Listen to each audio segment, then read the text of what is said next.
Hello viewers, welcome to an exciting edition of Afrikids TV Spotlight Show.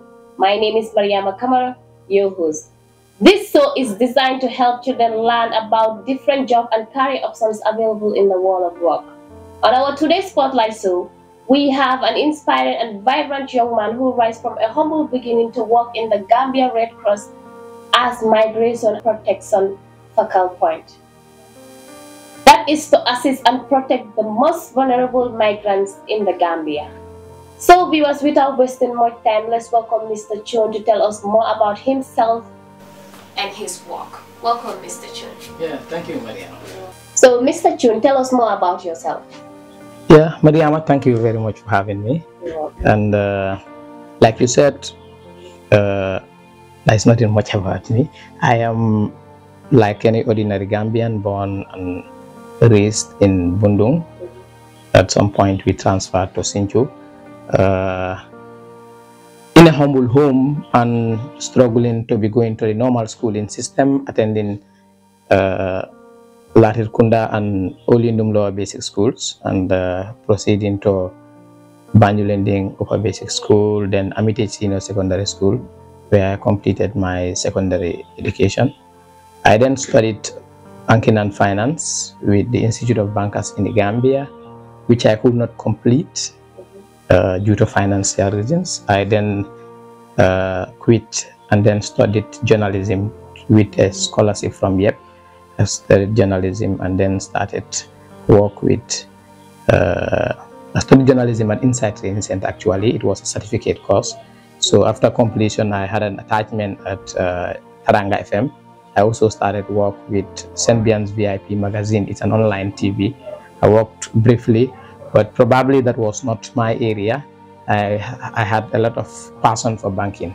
I had to apply for scholarship again, continue to study banking, currently at Management Development Institute, MDI, where I studied National Diploma in Banking and Finance, currently pursuing a higher National Diploma in Banking and Finance. Over the years, since my grade 3, I've been a volunteer of the Gambia Red Cross Society. In that, I've been struggling to continue manage being a student and being a prominent volunteer, which I really have great passion for. So I've been doing great, and being a volunteer of Central Alaji Home Red Cross Link, and almost every school that I attended, I will be a member of the school link, and I hold different positions. I rose to the ranks of being the Assistant District Coordinator of Commonwealth District. It was through which probably I get to be known in the Gambia Red Cross Society. And the migration project came in 2020, where I applied to be a volunteer, and I was working with the project as a volunteer. And in 2021, there was a vacancy for the position of the focal point, and I applied. I got lucky to be the focal point. Wow, that's quite interesting. So why do you pursue this career? Yeah, the Red Crossing as a career per se, people will say Red Cross is a university of its own. So in Red Cross, it is an environment which you get to be your true inner person. You get to have an impact in the lives of other people that probably you do not know. And it also helps you to develop and actualize yourself. So it is through that, as a young person joining the Red Cross, growing up among great volunteers who are doing a lot of things, it gives you the determination to do more. And that I also get to be in love with supporting people in vulnerable situations, and knowing migrants are in most cases most vulnerable as far as situations are concerned, especially the COVID-19 pandemic put them at a very funny situation. So as working as a migration volunteer, beginning to learn a lot of things about migration, I begin to grow a lot of passions about fighting and working towards reducing vulnerabilities of migrants and giving protection and assistance to vulnerable migrants. And luckily, the Gambia Red Cross gave me the chance to do so. Yeah. Volunteers drive the work of the Gambia Red Cross. How do you manage and motivate volunteers? So the Gambia Red Cross is a volunteer-based national society, like any other national society. in the wall of Red Cross, or the network of Red Cross, is being driven by volunteers. But the volunteers are motivated by the desire to help the sick and the suffering. That is the biggest motivation that we have. Other than that, we have a lot of packages for our volunteers. As a national society, we do train our volunteers, help develop their capacities. I am one of the volunteers who, probably those who know me when I was in primary school will know me to be a very shy type. But when I was in junior school, after a lot of experience with the Red Cross, I happened to be a very outspoken person. Thanks to the Red Cross, I was able to develop a lot of skills with me. Today, those who know me will tell you this boy was a very good actor, and a lot of other things. So it's not only me, it's a lot of other Red Cross volunteers. So the Red Cross have a lot of packages for its volunteers, because it is a network that brings in people with diverse skills, people with different talents, and people with different knowledge come together and be learning. Today in West Coast region here, as we speak, we have some of our volunteers who are learning agro-processing, how to process some food stuff into other things that can be used. We have what we call we call them the Kani Pachal team. So they process pepper to make it pepper sauce, and you know, these are skills that they learn.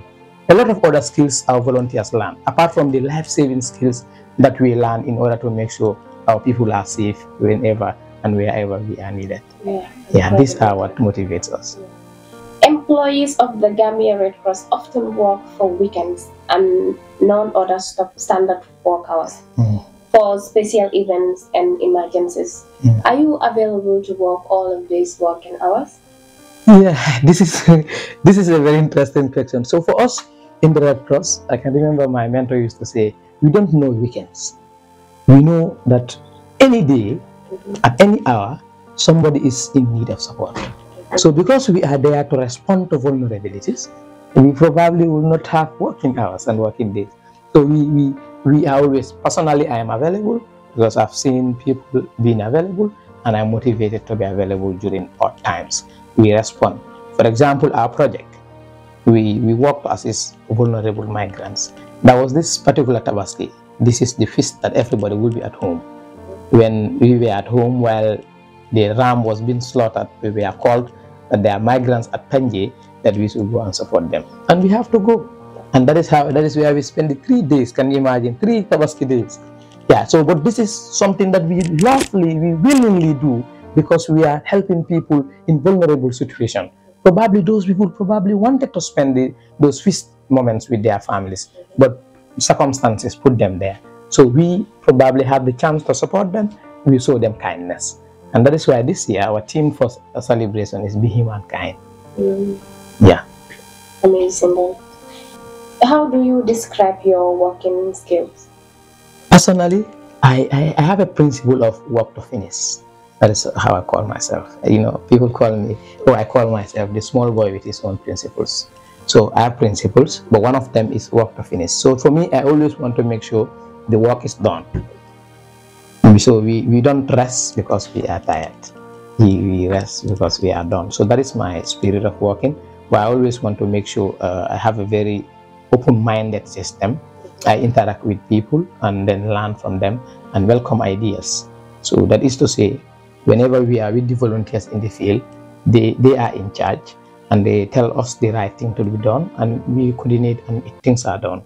That is how I work. Amazing. Yeah. What kind of services do you offer?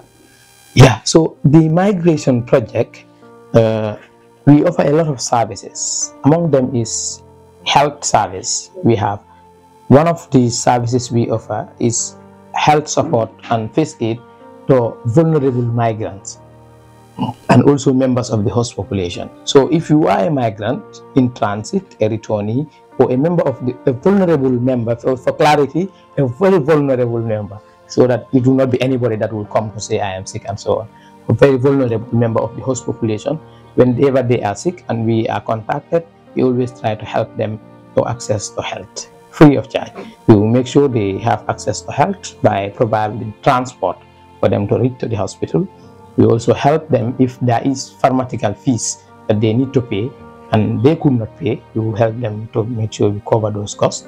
We also help them to make sure we transport them back home and so on. So these are some of the services that we have. We also have what we call the shelter support. Vulnerable migrants who are on transit sometimes will have a million other reasons why they will want to, or they should spend the night at a point in order to continue their journey. Some of them don't know anybody in the country or in that jurisdiction or that place that they are currently, and they don't have a place to sleep. Some of them will be forced to spend the night in the garages, in the mosques, open spaces, which is not healthy for them, it's not safe for them. So our project provides them an opportunity to have a healthy and a comfortable sleeping ground in order for them to continue their journey. That is part of our shelter support. We have a maximum of 3 days where we can host you. You will be provided with feeding, you will be provided with clothing. We also have what we call food support. Some people at some point probably all they need is food, and then on their migratory journey or on their way back and different situations, we also provide them with food. We also have clothing and hygiene kits. People, especially women and girls, are very vulnerable when it comes to sanitary issues. So sometimes our society neglects this aspect. When you are traveling, you don't come with some sanitary items and you need them on the journey. Sometimes it becomes difficult. So the project is there to make sure we make this available. So somebody can ask, you are at your office, where can you provide this? So we have what we call kiosks in all major borders within the country. In West Coast here, all the 3 official borders, that is Jiboro, Dimbaya, and Karong, we have our volunteers. They are stationed with all these materials, all these services, and when somebody needs them, they will make sure it is available to the vulnerable migrant. It's quite amazing and interesting. Well, viewers, let's have a short break from now. Stay on tune. We'll be right back. Hello, welcome to Afrikids TV. Afrikids TV brought to you different types of kids programs. Wow, like education, sports and games, arts and crafts, talk shows, interview, quiz competition, Friday special, fashion and tailoring, entertainment, health, and many more. Please, I urge each and every one of you out there to subscribe to our channel, Afrikids TV. Thank you. Welcome back to the second segment of the Spotlight Show. Welcome back once again, Mr. Chune. Thank you, Mariama. All right. Talking about your story, which is very interesting. This question that I'm going to ask is quite critical, but then let's say, what are the top quality careers objectives that you needed to be able to link strong organizational skills? So for me, I believe one need to have integrity. This is something that this is a quality that a person needs in order to be able to stand out in every organization. You need integrity, but also you need commitment. You also don't only need commitment. You need to have a goal, an agenda. So for me, these are 3 things that matters. And this is what I always want to focus on. I want to make sure, regardless of what goes on, what goes around, despite the challenges, you have an integrity, you maintain your stand. And then this is what happens, and you follow your dream. So regardless of the challenges, you will be able to fit in any organization that you desire to work for. That's good. Yeah. What are the 3 most important things when responding to a disaster?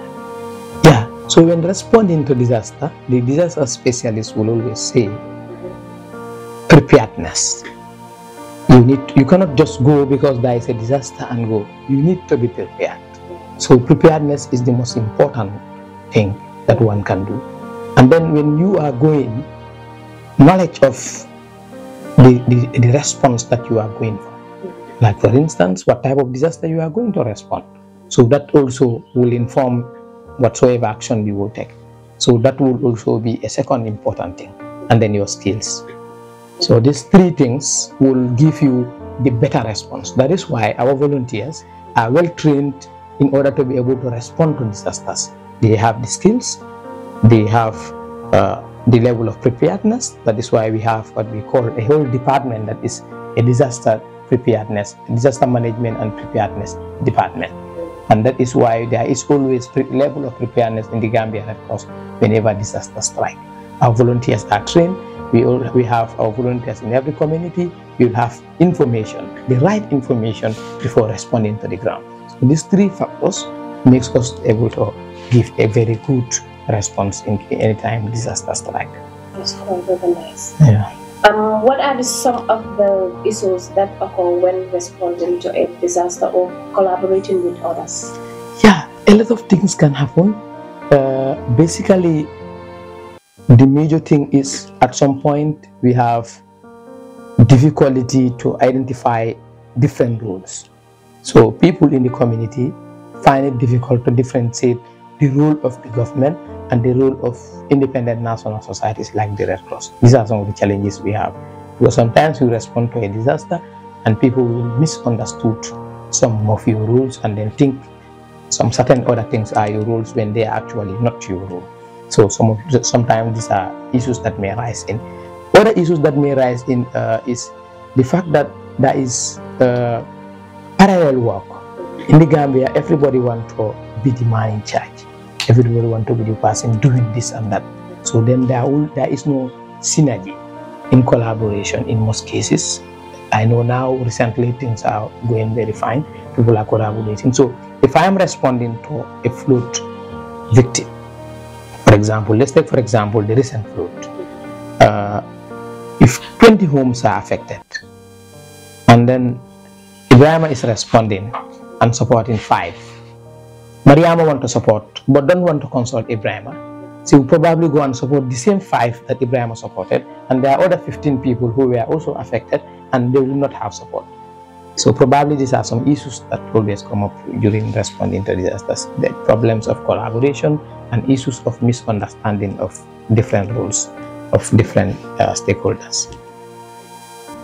So Mr. Chune, tell us your challenges and problems that you face. Yeah, okay. So personally, with all humility and honesty, I have been challenged back from beginning. In the Gambia, it's difficult to rise when you are from a humble home, for instance. Those of us who went to school and have our parents probably personally funding all our schooling. Maybe those who graduate recently will enjoy this lately free education system, but for us we did not. So we have to pay school fees, and inside the class, do one of the tests, or in the middle of the term, the principal will come and ask you out because you do not pay school fees. These are some difficult moments we went through during our schooling moments. And coming up to tertiary institution, probably not even failing any of our exams, but will not be able to complete the course because probably we do not have a fund in order to complete. So these are challenges that we really have. But having, probably strong and supportive parents, living with good people, makes us able to continue going and trust in the maker. And slowly, probably, we will be able to change these situations. Definitely, and I believe that challenges are also part of the journey as well. Exactly. Did you think children can make Red Cross as a career option in their life, and why? Yeah. So Red Cross, it is in fact, for me, I call it's the best career. The Red Cross is the career which you can be doing simultaneously with any other thing that you want to do. And it suits any field. For example, when I was young, when I in Red Cross, some people tell me, you will make a doctor or you will make a nurse. But the Red Cross, people generally think it's about medicine. But it's way beyond that. Red Cross has every aspect of life. So it's the field that you will be able to come in, learn, develop yourself, and you will shoot any other environment that you work with. So we call it the university of its own. So when you come here and graduate through our university, you will be able to work in any environment. So young people also, apart from developing yourself, you are having the satisfaction of helping and impacting the lives of other people, changing their lives, transforming them, making them probably better people than they used to take themselves from. So that is something that young people can join and make their lives better. Thank you so much, Mr. Chune, for sharing your interesting story in our social media platform. It's a really great pleasure to have an interview with you. Thank you so much. Thank you, Maria. Well, viewers, this is what we have for you today. Please keep in touch on Afrikids TV Spotlight. So we'll be coming with more interesting people with amazing stories. So don't forget to share, subscribe, and like as well. Thank you.